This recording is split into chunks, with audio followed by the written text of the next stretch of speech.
Hello everyone, just like you, I often watch videos on YouTube and find some people have lots of misconceptions of Cantonese, like it is informal, vulgar, or even cannot be written. Of course it can, because all languages can be written. It just depends on which writing system you pick and whether other speakers agree to do so. You don't need to be another Sejong the Great to invent the alphabet. People in Hong Kong and Macau already write Cantonese every day, by characters. But characters are horrible for beginners of Cantonese or simply tourists who want to survive in Hong Kong and Macau for a few days. You only need alphabet to mark the pronunciation. Yes, IPA is very useful. I will also use some IPA in this video. But not all people are linguists. Learning it before learning the language is kind of stupid. Therefore, Cantonese teaching materials often use romanisation schemes. We will introduce you various romanisation schemes and tell you the difference so that you can choose your textbooks wisely. Before that, let's see some basic features of Cantonese. Cantonese is not that rich in vowels and consonants like English.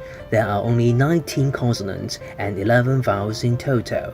Most of them can be found in English. You may need to pay extra attention to ng, z, c, gu, qu, n, and Besides, 2 vowels and 6 consonants can be used at the end of a word called terminal, in which m, p, T and K are not used in Mandarin. There is also no consonant R in Cantonese. These are 2 great hints to differentiate Cantonese and Mandarin. Cantonese is a tonal language, like Mandarin and Thai. People use tones to differentiate words. Same combinations of vowels and consonants with different tones just mean differently. There are 6 basic tones. Due to phonetic reasons, words ended by P, T, and K are classified into 3 other tones. So some people say Cantonese have 9 tones, just depends on how you count them. Over decades, people invented numerous romanization schemes. They were created by government, scholars, or linguist lovers. However, we will focus on the most popular 4. The Yale one was created in the 50s. Nearly the oldest one. It is widely used in Cantonese teaching materials in Western world, but ironically, it is not that popular in Cantonese-speaking regions. Yale uses strokes and age to show the tones. As tones of Cantonese can be sorted into 2 levels, the age may help you to quickly spot whether it is a high or low tone. But for me, it looks a bit complex and not easy to type. Cantonese pinyin was invented by an education university and widely used in textbooks and dictionaries in Hong Kong. But don't expect your Hong Kong friends know it well, as native speakers seldom study their own languages by reading romanization symbols, isn't it? Cantonese pinyin is the one most similar to IPA system. If you know the letter already, you may feel familiar and pick up easily. However, it insists to show all 9 tones that learners may feel frustrated before truly love it. Jyutping is super similar to Cantonese pinyin. It is just like a Cantonese pinyin but made in China.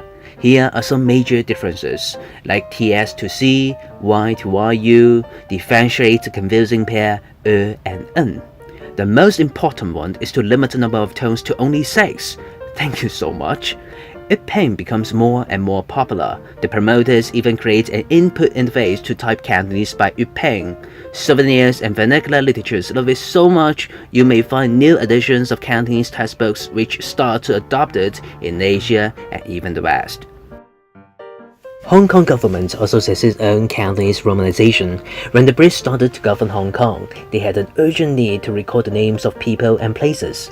To make it easier to type, they don't use symbol to differentiate aspirated and plain sounds, like using T for both da and ta. Long and short A combines. Sometimes they use different symbols to represent same sounds.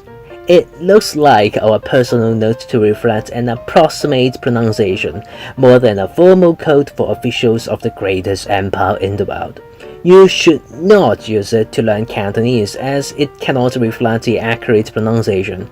However, it is widely used in Hong Kong and you may need the clues to survive in your Hong Kong trip. Before going to Hong Kong or trying to call your friend's name, here are some tips for you. A represents a or R, therefore AI is not A like day, but A or I, like Wei and Kai. Pronounce EU as like Sheng and Chuck.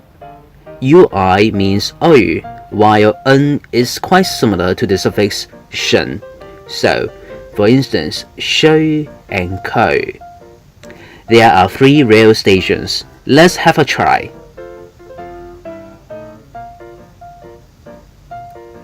灣仔、上環、深水埗. Thanks for watching.